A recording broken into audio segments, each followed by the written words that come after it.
Welcome everyone to the Med Spa Accelerator Podcast, brought to you by Everable Marketing, the go-to resource so you can get the latest hacks and best practices to market and grow a profitable medical aesthetics practice.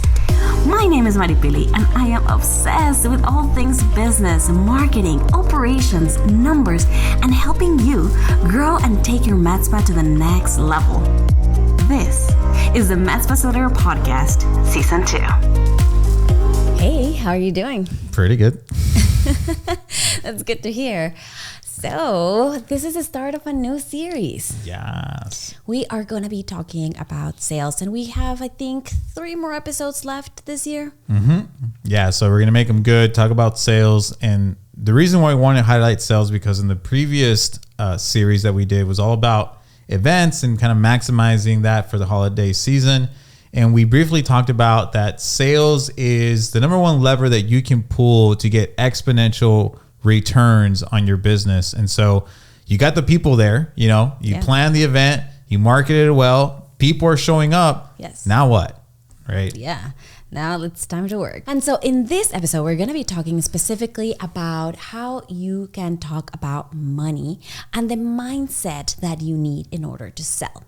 And we find this really useful because that is a touchy subject we find with a lot of clients. They don't know exactly how to sell. So let's just start from the very beginning. Mindset. But first, if you've been listening to this podcast for a while, we would love to hear from you. So please leave us a review. You know how important those are to us and for what we do. So make sure to go into your favorite podcast platform and leave a review for us there. And if you are more of a YouTube video person, then make sure to check out our channel over there. Give us a thumbs up, a subscribe, hit the notification bell so you never miss one of our episodes. Lastly, don't forget to check out our Facebook group. Again, if you want to join a community of people that are all doing the same thing that you're doing, get on there, ask us whatever question you want. Both Billy and I can answer any of those questions, and also our community as well. So the link's below. Hopefully we'll see you there. Yes. Okay, so on to the good stuff. Yes. So as we were saying, right, money can be a sensitive topic, specifically in the medical industry. I think it's always been shunned on, like we don't talk about money, we don't talk about money. No.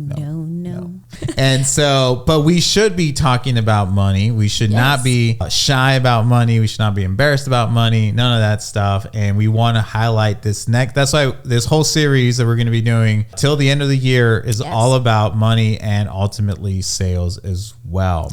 So let me ask you something. Do you ever feel stuck when selling big packages?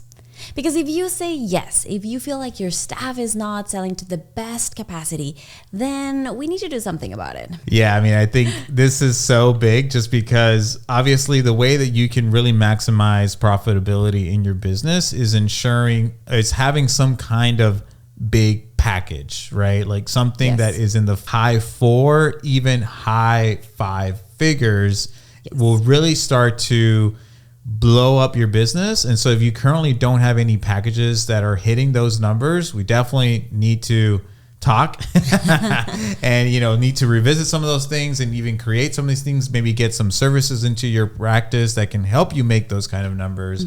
Even just selling that, if you've never done it before, can be really difficult. Intimidating. And so that's what we're going to be diving into a little bit more. And so we're dividing this episode into 2. First, we're going to go into the mindset and the mind shift that you need in order to start talking about thousands of dollars. And second to that, we're going to be talking about some strategies, some quick tips and tricks that you and your staff can use right now to get things rolling. So first is, let's talk about price, because I feel like price is a perceived value.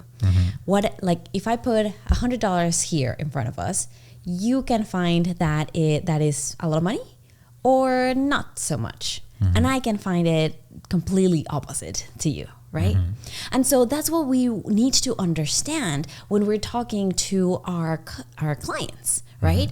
You might be thinking that this is like $1,000 package is a lot of money, but they might be like, that's not bad. Yeah. Let's do 3 of those.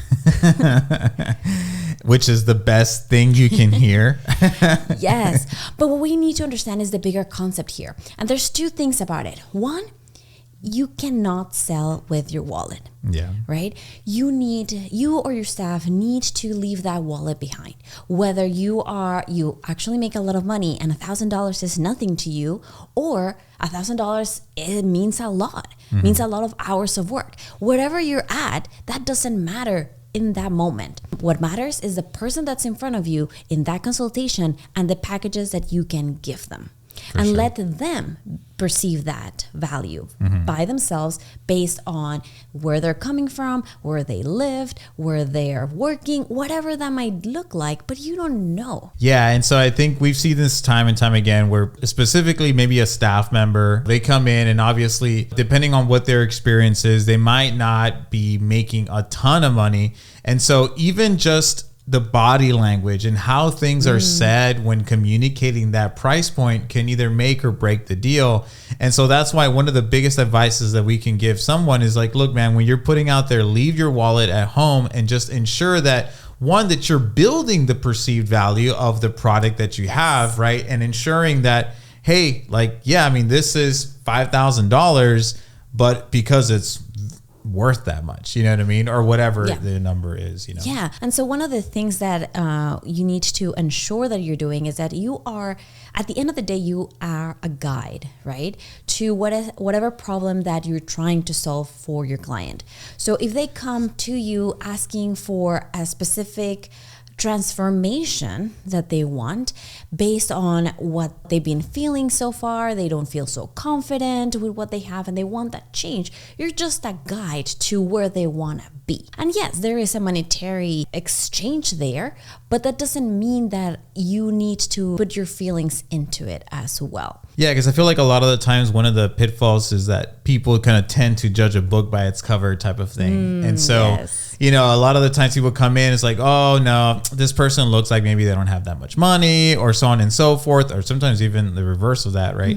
And like, hey man, you don't know what's going on. We both experienced that. And so kind of being able to kind of put that aside and being able to come in and just say, hey, whatever my ideas might be, I'm going to check them at the door and I'm going to treat this person and treat this consultation the same way that I would anybody else, right? Yes. Because you don't know what their situation is. And what I mean is, like, it's happened to both of us because whether we're a little bit too young, maybe like we're not dressed our best that day, or I've also had experience where somebody's trying to sell me with their wallet, where they're like very apologetic about the price again and again. Like, so annoying. It is a little annoying, not gonna lie. And they it comes from a good place, you know. They give you some options like, well, it's this much, but you know, like we can do this and that, and you're like, oh, okay, like I appreciate that, but I personally see them like, okay, like, oh, are you trying to tell me that it's not worth that much? Like, why are you scared or worried about giving me this price point? You know what I mean? Yeah, and I actually had that happen to the dentist. They're like, oh, you know, getting this service is going to be $1,000, but you know, your insurance can maybe cover it. I can check. And I'm like, it's kind of like her voice sounds apologetic, and I'm like, why? He said, now can I get a you know bad. Better somewhere? Can I get a better price somewhere else? And I really value that much. Like, why should she like give me a price and then kind of like backtracking, or, you know, I don't know. It was weird. Yeah, it is weird. And that is the thing, right? That we really want to put out there is your staff needs to be really confident about the value that you're giving, the service that you're providing. It's not about the money. I mean, it is because we're a business, but it's not about the money. It's about the service that we're providing.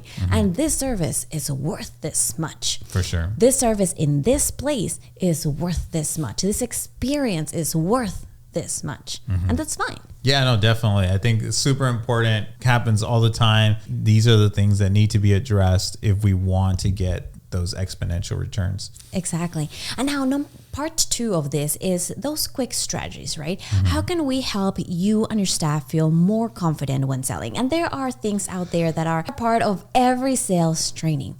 So number 1 is, I really like this one. Some people feel really awkward saying a big number out loud. And that's fine. If you're starting to say the big numbers out loud and it makes you uncomfortable and you feel like your body language, your tone of voice is not as confident as you would want it to be, don't say it out loud. This is where you can use props. So if you are doing that one-on-one consultation, then you can just show it to them. Like, okay, well, based on what you're telling me, this is the package that I recommend the most to you, and this is how much it would be. And for those that are just listening, I'm trying to show Luis like an imaginary paper and circling where the price is. Yeah, and this is why you should be watching video. Yes. Not just listening. Yeah. But I wanted to be descriptive for those that. I think that's a great strategy. Like a lot of people said, don't feel comfortable, and they already know maybe, hey, like I already know that I don't do a great job of presenting these bigger packages. So you know what? I'm not even going to say the number out loud. If you were not feeling confident in saying like it's going to be $14,000 up front, then just, show it. This is how much it would be if you wanted this full package. Yeah. And wait. That is the second thing. Just wait. Right? Just look at them. Hey, this is it. It is almost like a matter of fact type of thing. And this is how much it is. Just wait. Let them absorb the information. You don't have to be, like we were saying, apologetic about it or giving them all these options or throwing everything in. Just let them absorb the information. You just went through a lot. And they need to understand what is it that they're seeing. And they might have some questions as they go along. But give them at least those 10, 15 seconds before you continue the conversation. For sure. Yeah, no, super important. I think, what I said earlier is about like they give price and they just keep talking and talking and talking. It's like, no, dude, give the price and then don't say anything. Shut your mouth. Yes. I mean, of course, don't make it awkward. Don't stare down at them. No, I would say just do a pause, 5-10 seconds. Feels awkward, I mean, sometimes that awkwardness can be okay. It depends on the scenario, right? But I feel that like a lot of the times, specifically the way, in this scenario, how you're presenting it, you want to just give them a few seconds so they can absorb it. I think it makes sense. And you can even say that, right? Like, I know we just went through a lot of information, so I'm just going to give you a second and let me know if you have any questions. Sure.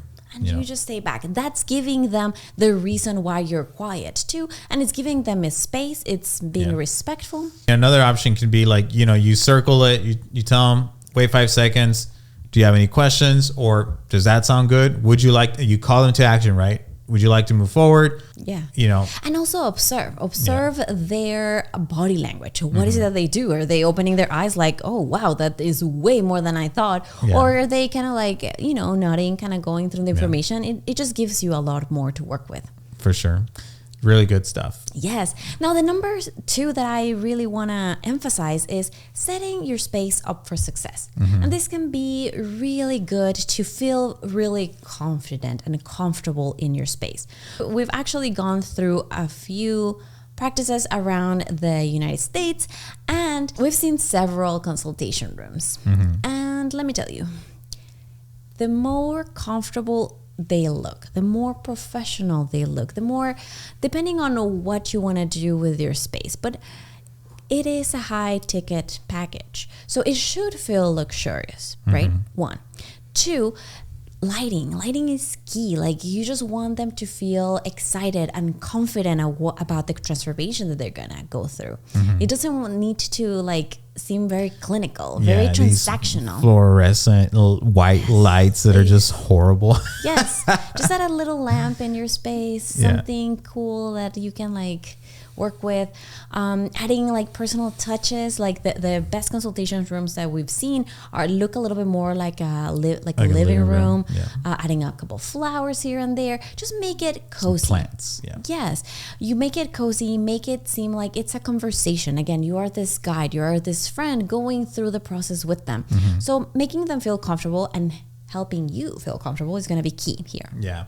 And I think part of this too, and this is one of the experiences that we've had, and this is what we coach against, is, obviously having that space, but because the alternative, what we've kind of experienced ourselves is that, maybe we're on the chair and, we're being consulted, and then they don't even give us, one of the scenarios that I was in was that they don't even give me the price.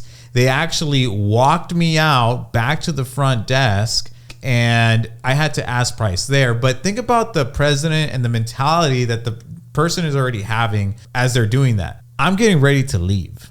in my mind, I'm thinking I'm leaving. Like, I'm not in this place of where I'm going to talk about price. I'm going to talk about, what is going on with me and what it is that I'm trying to solve, whatever, right? I'm not going to have a financial conversation if I already have this mentality of, okay, I'm leaving. Plus also, like, you're in the front desk area with there might be more people around. Like, you might not feel comfortable talking about like your financials thing. For sure. And it happens more often than you think. And it's actually pretty bad. And we work with several sales consultants for our clients that, they've hired and we've worked with as well. And that's one of the things that they will always just talk about and make sure that the client fixes because it makes it's night and day difference. Yeah. Now, second to that, you also want to set up your space for success in the sense of like you want to give yourself all of the power that you can. So having a space where you have behind like diplomas, photos of you with your clients, or stories, or printed reviews, or like a testimonial wall, awards, whatever it makes you look the most professional that you can, is also going to help you feel confident. Yeah, I did all that. You are in the right place to do this. And it also sets them in this mentality of like, yeah, this is a great place. The last thing about spaces would be adding some more props around that are strategically placed. So if you have this like couch looking space, that is great. But if you also have a certain machine here and there that you use for treatments, even if it's a different treatment, might be a conversation starter, right? Hey, what does that do? And then you can start talking about that, and might be a way of cross-selling. Yeah, so and just a little tip there. I think like a banner can also kind of facilitate that as well. Yeah. Exactly. Okay, so next point. Yeah, so financing. What is the best way to approach financing? So you definitely want to have options. And we go back to, we're talking about the price, we're letting them know, we're giving them a few seconds so they can absorb it. But next to that is like, let's give options. Not everybody might have 14 grand in their pocket ready to go. So after you let them absorb it, you can let them know about what other options you have available for them. And you do have to do this with a little bit of finesse because of what we're talking about, right? If you say it too soon, it might just be a little bit like, wait, what? Like, just give me a second to absorb this information. But you don't want it to be like the last thing either. So that's why it is really good to have a sales process in place. You're giving the price, you're waiting, and then you're giving the options, option 1, 2, 3. You might have even an extra option at the end of it, right? But it just makes sense to let it flow gradually. Yeah, I mean, I think, if you don't have financing, you definitely should have it. Yes, it's a we no-brainer. have a whole episode about it, so you better check that out. Yeah. And so I think one of our recommended providers is Cherry. Definitely check them out. We'll have a link on them here somewhere. And so that's definitely an option to take into consideration. So what about adding a guarantee? What are your thoughts on guarantees? I love that because one of the main objections that people have when it comes to medical aesthetic treatments is that, what if this doesn't work for me? And so we know that most of the times this works, right? So adding that into the mix is just another way of removing a barrier. And it can also be a long-term strategy, because if you let them know like, hey, if for whatever reason this doesn't work, you are the 1% that this doesn't work on, then we will treat you again for free, half off, whatever it is that you have, right? And then you also know that by the time that they finish their treatment, you remind them of that. Like, come back at the 30-day mark so we can see your results. And remember, if it doesn't work, we'll treat you again for free. Yeah. So you have them come back for those amazing before and afters that you need. For sure. Yeah. And so guarantees are great, specifically when it comes to maybe a lot of like body contouring services or different things like that, because hey man, it's a lot of money, it's a lot of risk, and most of these treatments are not instant, right? Yeah. And so, to help people put them at ease, and that's why they're called risk reversals, right? You're putting the risk back on yourself and you're putting them at ease so that they can actually move forward. You're lowering that barrier of resistance. And so guarantees, I think, is definitely a great way, and can also be a competitive advantage because not a lot of people are comfortable enough to do them. If you're comfortable with the way that you do treatment and the product that you're selling, guarantees, maybe like are there to in the back end to facilitate that sale. Definitely. And last but not least, get excited. Get excited about the treatment. Yeah. If you already feel uncomfortable with money and you're not sure like how to get the most out of it, then let all of those feelings at the door and then just be excited about your client, the person that's right in front of you. Yeah. They want this transformation. They might have been struggling with it for a really long time and they're finally going to do it, and you're right there. Yeah. Experiencing it all with them. Yeah. So be excited about the treatment and also help them visualize what it'll look like. For sure. So when the day that you come over for your consultation, we are going to do this and that. You walk them through it and they're already picturing it themselves. Yeah. So it's kind of like using a lot of imagery language. Yeah. If I'm correct in saying that. But it's like you're already kind of saying things in a way that, hey, that's going to happen. When this happens, you're going to experience this and that. And so the way you kind of mentioned it was really great. And I think part of that is going back to the whole thing about like excitement, right? You have to make sure that when you walk in there, you're coming in with the, best attitude and your body language is on point. You go in there, you're smiling. Do whatever it is you need to do before you walk in. Take a deep breath, do some jumping jacks. I don't know, right? But like make sure that you get the energy up and you're going in there with the best attitude possible to really help this person transform their lives, because that is essentially what you're doing. And so don't take it for granted. Yes. We do have a whole episode on like body language and what you can do, some tips and tricks that you can get to get the most out of it. So yeah. Check that out. All right. So hopefully you enjoyed our first episode on our sales series. Make sure to stay tuned for the next episode, because we're going to be talking about handling objections like a boss. Oh, yeah. I like that. So hopefully you enjoyed this episode. If you did, leave us a comment, leave us a review, and we'll see you in the next episode. Bye-bye. Bye.